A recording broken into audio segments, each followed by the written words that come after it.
I will now tell you about the laboratories for experiments on humans. These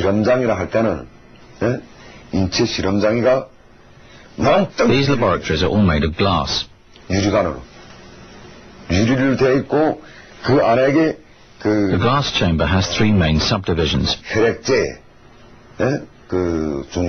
One is for blood experiments, another is for poison gas, and the third is for suffocation gas. The size of the lab is almost the same as this room.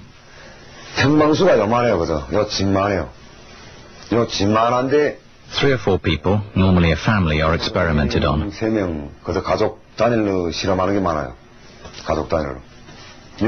Once inside the lab, they're all stripped naked and checked medically to ensure they're healthy before they're put in the chamber. When it's sure they're free of disease, they're put inside.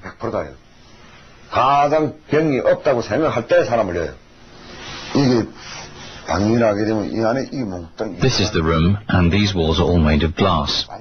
This is all sealed. You have to walk up this ladder to go in, and up here to watch from above. This is 3.5 meters wide, 3 meters long, and 2.2 meters high. The scientists sit round the edge and observe the experiment from above through the glass.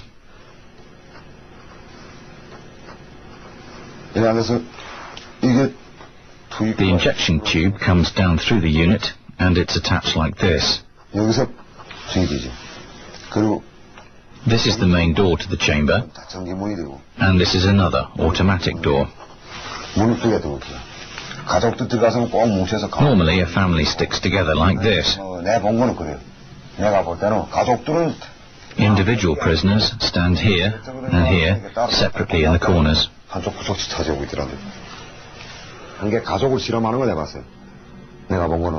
I watched a whole family being tested on suffocating gas and dying in the gas chamber. Parents, 1 son and a daughter. The parents were vomiting and dying, but till the very last moment they tried to save their kids by doing mouth-to-mouth breathing. For the first time it hit me that even prisoners are capable of powerful human affection.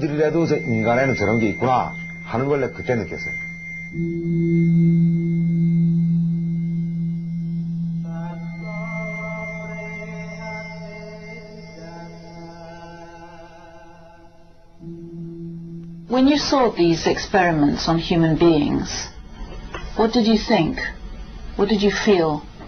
At the time I felt that they thoroughly deserved such a death. We were all led to believe that all the bad things that were happening to North Korea were their fault. That we were poor, divided, and not making progress as a country because of them.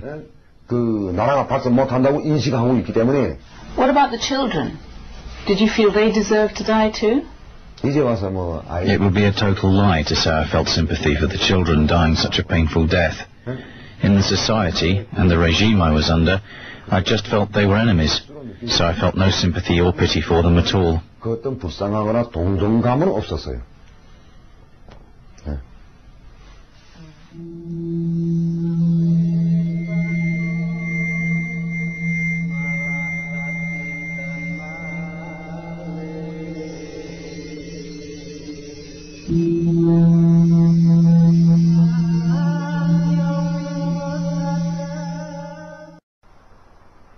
Visitors are usually shown the capital Pyongyang and the border with the south.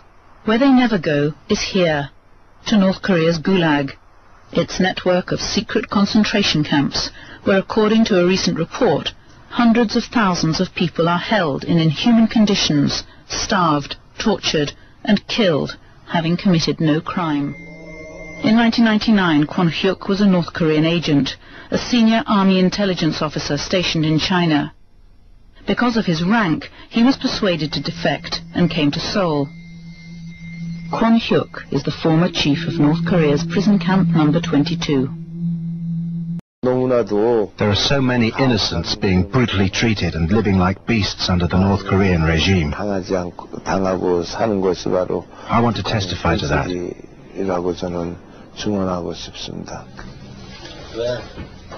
Kim Jung was an orphan. He joined the army and rose through the ranks until one day it emerged that years before his father had been hanged as an American spy.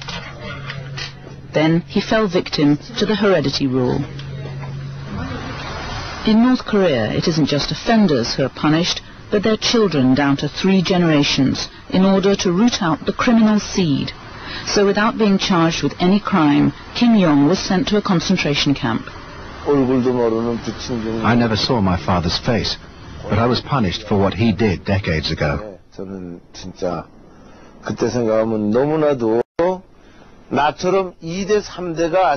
were a lot of people like me in the camp. Descendants of the sinners, people who spent 20, 30, even 40 years in the camp.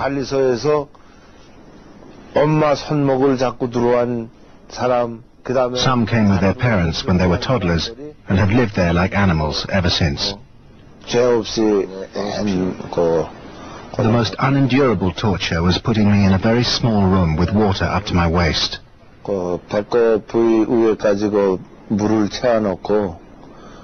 I could neither sit nor lie down, and I had to stay like that for 48 hours.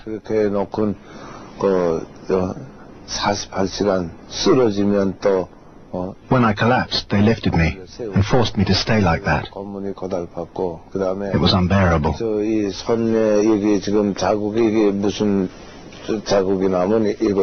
You see this scar on my wrist? They handcuffed me and left me hanging from the ceiling, with only the tips of my toes touching the ground, and they left me like that. I couldn't stand the pain.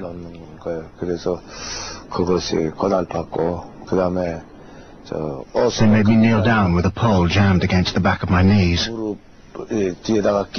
and trampled on my legs with their boots on. My fingernails have healed now, but they were all broken because they stuck sharp bamboo under them. It was an awful experience.